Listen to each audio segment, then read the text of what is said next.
नमस्कार, मेरा नाम अनिल शारदा है और आप दी जर्नलिस्ट अड्डा देख रहे हैं। क्या आप देख रहे हैं कि अब भी जो माइग्रेंट लेबर हैं वह लगातार अपने घरों तक पहुंचने के लिए पैदल चले जा रहे हैं। दिल्ली से निकलकर, महाराष्ट्र से निकलकर, केरल, तेलंगाना और आंध्र प्रदेश से निकलकर, साथ ही दूसरे राज्यों से निकलकर वह लगातार अपने घरों को जाने की जद्दोजहद में लगे हुए हैं। लेकिन स्थिति क्या है? तो जवाब यह है साहब कि स्थिति अब भी वैसी ही है जैसे पहले थी। हाँ, थोड़ी बहुत ज़रूर सुधरी है, लेकिन अब भी हालात वैसे ही हैं, उतने बेहतर नहीं हो पाए हैं कि कहा जाए कि सब शांत हो चुका है। मैं ऐसा क्यों कह रहा हूँ? क्योंकि मैं आपको इस वीडियो में कुछ ऐसे ही तस्वीरें, ऐसी ही वीडियो दिखाऊंगा जिन्हें देखकर आप यह कहेंगे कि सरकार द्वारा जो व्यवस्थाएं हुई हैं वह सही मायनों में इन गरीब मज़दूरों तक नहीं पहुँच रही हैं। और यही कारण है कि यह सभी परेशान हैं और मजबूरन एक बड़ा सा हिम्मत कसकर पैदल ही 40 डिग्री के तापमान में, कोई 500 किलोमीटर तो कोई 1000 किलोमीटर तो कोई 1500 किलोमीटर का सफ़र कर रहे हैं। लेकिन माइग्रेंट लेबर जो हैं, इनकी परेशानियां यहीं पर ख़त्म नहीं होती हैं। उनकी परेशानियां तो यहाँ से शुरू होती है, क्योंकि यह अपने घरों से निकलते हैं, निकलकर सड़कों पर आते हैं। सड़कों पर आने के बाद जो बॉर्डर पुलिस होती है या तो फिर उन्हें टोल गेट पर रोक लेती है या फिर उसके आगे नहीं जाने देती है, बॉर्डर को पार करने नहीं देती है। इस दौरान उन्हें मारा जाता है, पीटा जाता है।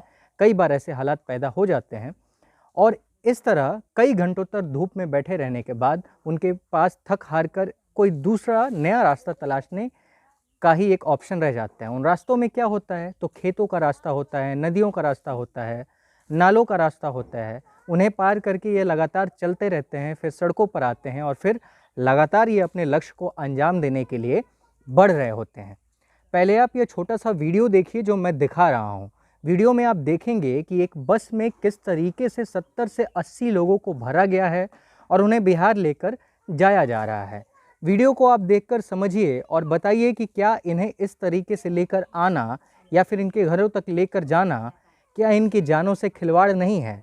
इस बस में जो जितने भी लोग हैं, ये सभी इस कोरोना महामारी के बीच, जबकि 50 दिन पूरे हो गए हैं और सरकार अब तक कोई इनके लिए सुविधा नहीं ला पाई है, तो उस दौरान ये सभी लोग, आप देख सकते हैं कि पूरा बस भरा हुआ है पीछे तक और ये सभी लोग इस परेशानी में जा रहे हैं। लेकिन जो बिहार सरकार है उसने सीधे तौर पे हाथ खड़ा कर दिया है अपना। ये बच्चे हैं, महिलाएं हैं, इसमें आप देख सकते हैं, सभी देख सकते हैं। भैया, आप कहाँ जा रहे हैं? तेज बोलिए, सुनाई नहीं देगा। सिवान जा रहे हैं। सिवान जा रहे हैं आप? तो आप क्या काम करते हैं यहाँ पे? हम तो आए थे इधर से सिलाई करने। सिलाई करते हैं? हैं? हाँ। अच्छा, तो कितना कमा लेते हैं आप? कमा के 10-12 हज़ार रुपया कमाते थे। हम जब आए यहाँ जगह सब बंद हो गई। आप देख सकते हैं कितने बुरे हालात हैं। जिस तरीके से ये लोग बसों में लदा कर जा रहे हैं, आपको याद हो तो बिहार में जितने भी लोग हैं वो हर सुबह एक नई सोच, एक नया नज़रिया लेकर बिहार से लोकल ट्रेनों में लदाकर दिल्ली और मुंबई जैसे शहरों में जाते हैं और उन शहरों को जवान करने का काम करते हैं। उन शहरों की जो बजट होता है उसे बढ़ाने का काम करते हैं। लेकिन ऐसे लोगों के साथ किस तरीके के जो हालात हैं, इसे भी समझना आपको बहुत ज़रूरी है। और भी लोग हैं, कुछ लोगों से मैं बातचीत करने की कोशिश करूँगा कि किस हालात में जा रहे हैं, क्या कुछ इनको यहाँ पे सहना पड़ रहा है। आप देख सकते हैं पूरी लाइन है, ये पीछे तक पूरी एक लाइन है, लंबी लाइन है। कितने लोग होंगे इस बस में? लगभग जो भी है सर, आपके साथ तो देख ही रहे हैं कितने लोग हैं। सब लोग, किसी के पास पैसा नहीं है सर, 1 रुपया नहीं है और 50 दिन से 1 रुपया का हम लोग कोई मदद नहीं मिला है। सरकार, ये खट्टर सरकार जो है हरियाणा का, सर ठेके के पीछे सब भाग रहे हैं, दारू के पीछे सब भाग रहे हैं। कोई गरीब को 1 किलो राशन तक अभी तक हम लोगों को नहीं मिला है, जो हम लोग बिहार के जो लोग हैं। तो आप लोग जो बिहार सरकार कह रही है कि वहाँ जाने के बाद आपको 1000 रुपये क्वारंटीन पूरा करने के बाद मिलेगा। मरने के बाद सर, मरने के बाद दिया जाएगा तो क्या होगा सर हम लोगों को? सर यहाँ तो भूखे मर रहे हैं सर। हाँ। यहाँ तो खाने के लिए नहीं मिल रहा है हम लोग को। 1 रुपया अभी तक कोई नहीं दिया सर। हाँ। कोई पूछने नहीं आया है कि कैसे रह रहे हो। कंपनी वाले से बोले, कंपनी वाला बोल रहा है कि मजदूरी करके खाते हो, हम लोगों के पास भी पैसा नहीं, हम लोग कहाँ से देंगे? सर, तो हम लोग कहाँ से खाएंगे सर? बताइए, जब कंपनी भी पैसा नहीं देगा, हम लोग मजदूर आदमी हैं, रोज कमाने खाने वाले हैं हम लोग। अभी तक 1 रुपए का कोई मदद नहीं किया है सर। पास पड़ोस वाले जिसका मकान है वो भी बोल रहा है कि भैया आप लोग जैसे भी व्यवस्था बनता है आप लोग पैदल चले जाओ या ऐसे भी चले जाओ। हम लोग बिजली का बिल कहाँ से भरेंगे, पानी का बिल कहाँ से भरेंगे, लेटरिन कहाँ से साफ करवाएंगे हम लोग। आप लोग जैसे बनता है चले जाओ। यहाँ से हम लोग खाने पे वही लोग थोड़ा बहुत मदद किया है हम लोगों का खाने पीने का। वीडियो में आपने देखा कि किस तरीके से इन गरीब मजदूरों को या जो कामगार लोग हैं जो दिल्ली में काम करते हैं, हरियाणा में काम करते हैं या नोएडा में काम करते हैं, वह सभी लोग बिहार के गोपालगंज और सिवान के रहने वाले हैं, वहां जाने वाले हैं। उन्हें किस तरह से परेशानियों का सामना करके इस कोरोना महामारी के बीच इस तरीके से लेकर जाया जा रहा है। अब आप बताइए कि क्या इस तरीके से इन मज़दूरों को एक बस में जहां पर सोशल डिस्टेंसिंग का पालन करना था, उससे हटकर भेड़ बकरियों की तरह 50 से 60 आदमियों को बैठाकर लेकर आना कहां तक जायज़ है? क्या यह बस मालिक इन लोगों की जान से सौदा नहीं कर रहे हैं? हम आगे बढ़ते हैं और आपको आगरा से लेकर कुशीनगर तक लोगों की परेशानियों से वाकिफ़ कराते हैं। हम कुछ और वीडियो और फ़ोटो दिखाते हैं, आप बेहतर समझ पाएंगे कि किन हालातों में लोग कभी किसी ट्रक के ऊपर तो कभी ट्रक के बीच में बिना सोशल डिस्टेंसिंग के भेड़ बकरियों की तरह लदा कर अपने गंतव्य स्थान की ओर जा रहे हैं, अपने घरों की ओर जा रहे हैं।